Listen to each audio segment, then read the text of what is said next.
Bismillahirrahmanirrahim. Assalamualaikum warahmatullahi wabarakatuh. Alhamdulillah.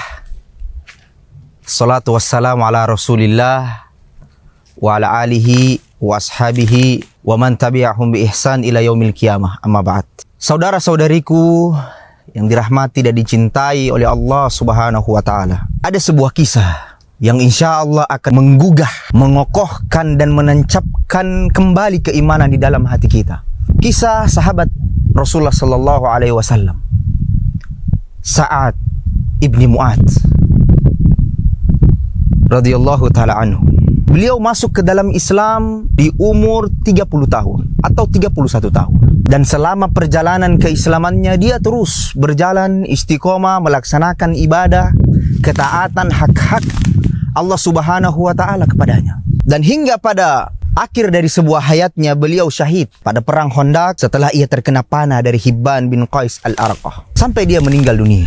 Namun yang lebih hebatnya, saudara-saudariku yang dicintai dan dirahmati oleh Allah Subhanahu wa taala, tatkala dia wafat, tatkala ia meninggal, nazala minas sama sab'ina alfa malak, turun para malaikat 70.000 para malaikat yusayyi'una Sa'ad ibni Mu'adz untuk mendatangi Sa'ad ibni Mu'adz, menghadiri mayatnya Sa'ad ibni Mu'adz. Sa'altukum billah, umur Islamnya kurang lebih 6 tahun. Ia wafat setelah 6 tahun kemudian dari awal dia masuk ke dalam Islam. 6 tahun. Kalau bahasa kita yang kita dengar di antara para syababus sunnah atau syababud dakwah, syababul Islam, mereka berhijrah masuk ke dalam Islam dengan umur 6 tahun perjalanan, lalu dia syahid di atas agama yang diridhoi oleh Allah Subhanahu wa taala. Malladzi sana'a Sa'ad fi 6 sanawat hatta yanzilu minas sama 70 alfa malak. Apa yang dia lakukan oleh Sa'ad ibni Mu'adz selama 6 tahun sampai kematiannya dihadiri oleh 70.000 malaikat. Allahu Akbar. Saudara-saudariku yang dicintai dan dirahmati oleh Allah Subhanahu wa taala, tidak lain ia beramal, tidak lain ia istiqamah. Namun saudara-saudariku yang dicintai oleh Allah Subhanahu wa taala, dan lebih dahsyatnya lagi, kematiannya dikabarkan oleh malaikat Jibril alaihi salam. Ia datang kepada Nabi sallallahu alaihi wasallam, "Ya Muhammad, inna ashabikal laila qad mat." Sesungguhnya wahai Muhammad, sahabatmu telah wafat tadi malam.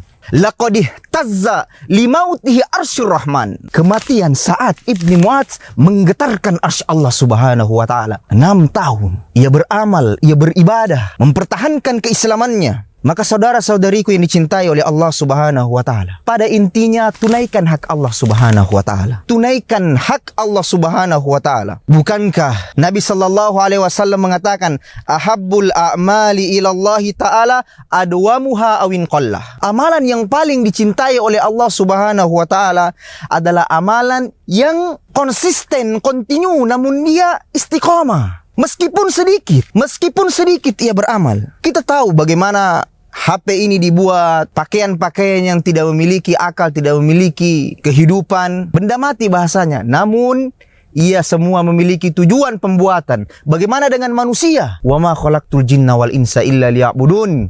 Tidaklah aku ciptakan jin dan manusia hanya untuk beribadah kepada Allah Subhanahu wa taala, melaksanakan hak-hak Allah Subhanahu wa taala. Di akhir kata, wa'budu rabbaka hatta ya'tiyakal yakin. Beribadahlah kalian kepada Allah Subhanahu wa taala sampai keyakinan. Yang dimaksud adalah kematian itu sampai kepada kalian. Jangan kita berpikir kita akan beribadah sampai 70 tahun, sampai 50 tahun, sampai kematian datang, sampai keyakinan itu datang. Jikalau esok hari kita akan mati, maka kita akan beribadah kepada Allah hanya sampai esok hari. Ibadah itu singkat, jemaah.